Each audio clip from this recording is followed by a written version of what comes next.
Welcome. In today's video, I'm going to show you how to prevent someone from seeing your WhatsApp status. Whether you're trying to keep your updates private or simply don't want certain contacts to see them, this step-by-step guide will help you adjust your privacy settings in no time. Let's dive right into it.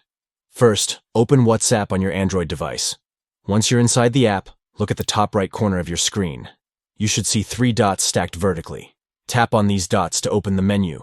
Next, tap on Settings to open up the app's main settings page. From there, you'll want to go to the Privacy section. This is where you'll manage all your privacy settings, including who can see your profile picture, last seen, and of course, your status.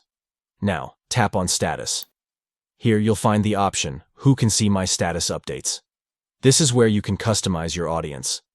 Under this section, select My Contacts Accept. This option will allow you to choose specific contacts who won't be able to see your status updates. You'll now be prompted to select the contact you want to hide your status from.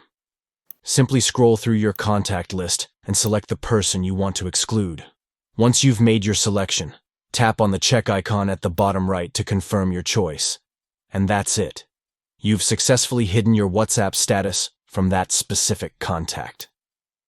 Now, only the people you want to see your updates will be able to view them. Thanks for watching.